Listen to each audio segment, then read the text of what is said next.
بسم اللہ الرحمن الرحیم۔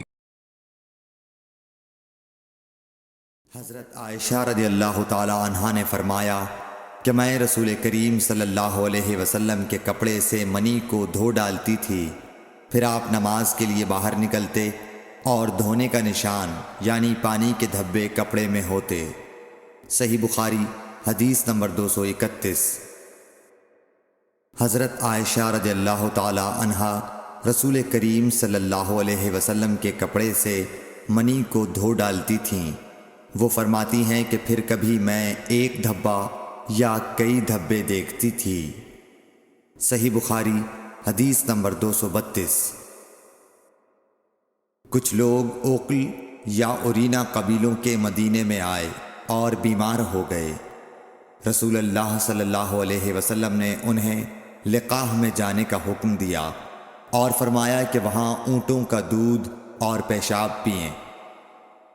چنانچہ وہ لقاح چلے گئے، اور جب اچھے ہو گئے تو رسول کریم صلی اللہ علیہ وسلم کے چرواہے کو قتل کر کے وہ جانوروں کو ہانک کر لے گئے۔ الصبح رسول کریم صلی اللہ علیہ وسلم کے پاس اس واقعے کی خبر آئی تو آپ نے ان کے پیچھے آدمی دوڑائے۔ دن چڑھے وہ حضور صلی اللہ علیہ وسلم کی خدمت میں پکڑ کر لائے گئے۔ آپ کے حکم کے مطابق ان کے ہاتھ پاؤں کاٹ دیے گئے اور آنکھوں میں گرم سلاخیں پھیر دی گئیں اور مدینے کی پتھریلی زمین میں ڈال دیے گئے۔ پیاس کی شدت سے وہ پانی مانگتے تھے مگر انہیں پانی نہیں دیا جاتا تھا۔ ابو قلابہ نے ان کے جرم کی سنگینی ظاہر کرتے ہوئے کہا کہ ان لوگوں نے چوری کی اور چرواہوں کو قتل کیا اور آخر ایمان سے پھر گئے اور اللہ اور اس کے رسول سے جنگ کی۔ صحیح بخاری حدیث نمبر 233۔ رسول اللہ صلی اللہ علیہ وسلم مسجد کی تعمیر سے پہلے نماز بکریوں کے باڑے میں پڑھ لیا کرتے تھے۔ صحیح بخاری حدیث نمبر 234۔ رسول کریم صلی اللہ علیہ وسلم سے چوہے کے بارے میں پوچھا گیا جو گھی میں گر گیا تھا۔ فرمایا اس کو نکال دو اور اس کے آس پاس کے گھی کو نکال پھینکو اور اپنا باقی گھی استعمال کرو۔ صحیح بخاری حدیث نمبر 235۔ رسول کریم صلی اللہ علیہ وسلم سے چوہے کے بارے میں دریافت کیا گیا جو گھی میں گر گیا تھا۔ آپ نے فرمایا کہ اس چوہے کو اور اس کے آس پاس کے گھی کو نکال کر پھینک دو۔ صحیح بخاری حدیث نمبر 236۔ رسول اللہ صلی اللہ علیہ وسلم نے فرمایا ہر زخم جو اللہ کی راہ میں مسلمان کو لگے وہ قیامت کے دن اسی حالت میں ہوگا جس طرح وہ لگا تھا۔ اس میں سے خون بہتا ہوگا جس کا رنگ تو خون سا ہوگا اور خوشبو مشک کی سی ہوگی۔ صحیح بخاری حدیث نمبر 237۔ رسول کریم صلی اللہ علیہ وسلم نے فرمایا کہ ہم لوگ دنیا میں پچھلے زمانے میں آئے ہیں مگر آخرت میں سب سے آگے ہیں۔ صحیح بخاری حدیث نمبر 238۔ رسول اللہ صلی اللہ علیہ وسلم نے فرمایا کہ تم میں سے کوئی ٹھہرے ہوئے پانی میں جو جاری نہ ہو پیشاب نہ کرے پھر اسی میں غسل کرنے لگے، یعنی یہ ادب اور نظافت کے خلاف ہے کہ اسی پانی میں پیشاب کرنا اور پھر اسی سے غسل کرنا۔ صحیح بخاری حدیث نمبر 239۔ ایک دفعہ رسول کریم صلی اللہ علیہ وسلم کعبہ شریف میں سجدے میں تھے۔ ایک دوسری سند سے رسول اللہ صلی اللہ علیہ وسلم کعبے کے نزدیک نماز پڑھ رہے تھے اور ابو جہل اور اس کے ساتھی بھی وہیں بیٹھے ہوئے تھے، تو ان میں سے ایک نے دوسرے سے کہا کہ تم میں سے کوئی شخص ہے جو قبیلے کی جو اونٹنی ذبح ہوئی ہے اس کی اوجڑی اٹھا لائے اور لا کر جب محمد صلی اللہ علیہ وسلم سجدے میں جائیں تو ان کی پیٹھ پر رکھ دے۔ یہ سن کر ان میں سے ایک سب سے زیادہ بدبخت آدمی اٹھا اور وہ اوجڑی لے کر آیا اور دیکھتا رہا۔ جب آپ نے سجدہ کیا تو اس نے اس اوجڑی کو آپ کے دونوں کندھوں کے درمیان رکھ دیا۔ عبداللہ بن مسعود کہتے ہیں میں یہ سب کچھ دیکھ رہا تھا مگر کچھ نہ کر سکتا تھا، کاش اس وقت مجھے روکنے کی طاقت ہوتی۔ عبداللہ کہتے ہیں کہ وہ ہنسنے لگے اور ہنسی کے مارے لوٹ پوٹ ہونے لگے، اور رسول اللہ صلی اللہ علیہ وسلم سجدے میں تھے، بوجھ کی وجہ سے اپنا سر نہیں اٹھا سکتے تھے، یہاں تک کہ حضرت فاطمہ رضی اللہ تعالی عنہا آئیں اور وہ بوجھ آپ کی پیٹھ پر سے اتار کر پھینکا۔ تب آپ نے سر اٹھایا، پھر 3 بار فرمایا، یا اللہ تو قریش کو پکڑ لے۔ یہ بات ان کافروں پر بہت بھاری ہوئی کہ آپ نے انہیں بد دعا دی۔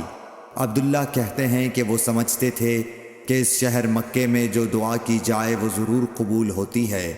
پھر آپ نے ان میں سے ہر ایک کا جدا جدا نام لیا کہ اے اللہ ان ظالموں کو ضرور ہلاک کر دے۔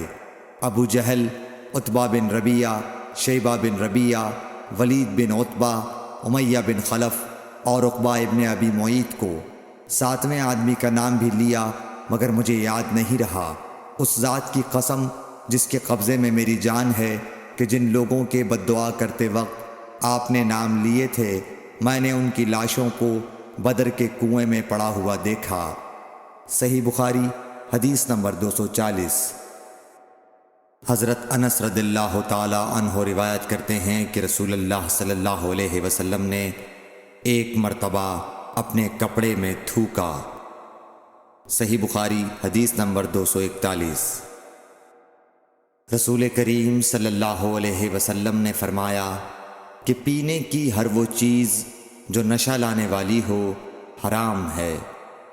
صحیح بخاری حدیث نمبر 242۔ سہل بن سعد سعدی سے سنا کہ لوگوں نے ان سے پوچھا، اور میں اس وقت سہل کے اتنا قریب تھا کہ میرے اور ان کے درمیان کوئی دوسرا حائل نہ تھا، کہ رسول اللہ صلی اللہ علیہ وسلم کے احد کے زخم کا علاج کس دوا سے کیا گیا تھا۔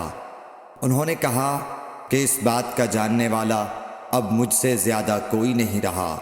علی رضی اللہ تعالی عنہ اپنی ڈھال میں پانی لاتے اور حضرت فاطمہ رضی اللہ تعالی عنہا آپ کے منہ سے خون دھوتیں، پھر ایک بوریا کا ٹکڑا جلایا گیا اور آپ کے زخم میں بھر دیا گیا۔ صحیح بخاری حدیث نمبر 243۔ ابو بردہ اپنے باپ سے نقل کرتے ہیں کہ میں ایک مرتبہ رسول کریم صلی اللہ علیہ وسلم کی خدمت میں حاضر ہوا تو میں نے آپ کو اپنے ہاتھ سے مسواک کرتے ہوئے پایا، اور آپ کے منہ سے او کی آواز نکل رہی تھی، اور مسواک آپ صلی اللہ علیہ وسلم کے منہ میں تھی جس طرح آپ قے کر رہے ہوں۔ صحیح بخاری حدیث نمبر 244۔ رسول کریم صلی اللہ علیہ وسلم جب رات کو اٹھتے تو اپنے منہ کو مسواک سے صاف کرتے۔ صحیح بخاری حدیث نمبر 245۔ رسول کریم صلی اللہ علیہ وسلم نے فرمایا کہ میں نے دیکھا کہ خواب میں مسواک کر رہا ہوں تو میرے پاس 2 آدمی آئے، ایک ان میں سے دوسرے سے بڑا تھا، تو میں نے چھوٹے کو مسواک دے دی، پھر مجھ سے کہا گیا کہ بڑے کو دو، تب میں نے ان میں سے بڑے کو دی۔ صحیح بخاری حدیث نمبر 246۔ رسول اللہ صلی اللہ علیہ وسلم نے فرمایا کہ جب تم اپنے بستر پر لیٹنے آؤ تو اس طرح وضو کرو جس طرح نماز کے لیے کرتے ہو، پھر داہنی کروٹ پر لیٹ کر یوں کہو، اے اللہ میں نے اپنا چہرہ تیری طرف جھکا دیا، اپنا معاملہ تیرے ہی سپرد کر دیا، میں نے تیرے ثواب کی توقع اور تیرے عذاب کے ڈر سے تجھے ہی پشت پناہ بنا لیا، تیرے سوا کہیں پناہ اور نجات کی جگہ نہیں۔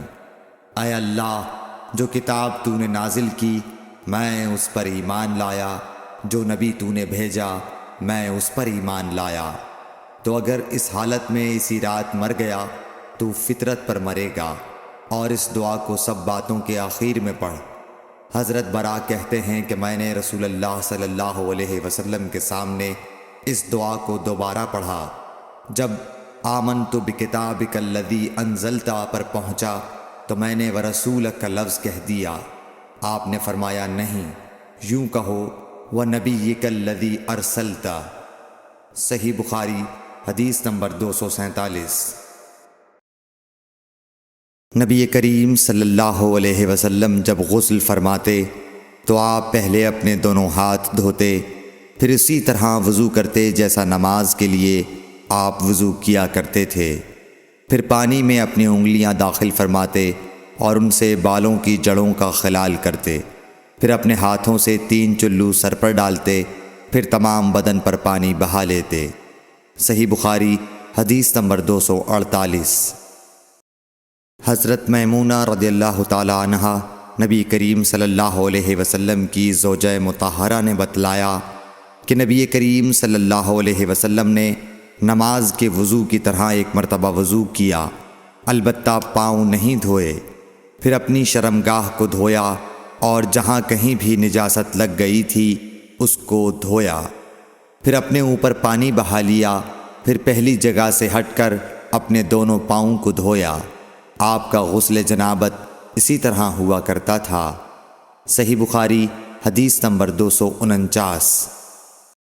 حضرت عائشہ رضی اللہ تعالی عنہا نے بتلایا کہ میں اور نبی کریم صلی اللہ علیہ وسلم ایک ہی برتن میں غسل کیا کرتے تھے، اس برتن کو فرق کہا جاتا تھا۔ صحیح بخاری حدیث نمبر 250۔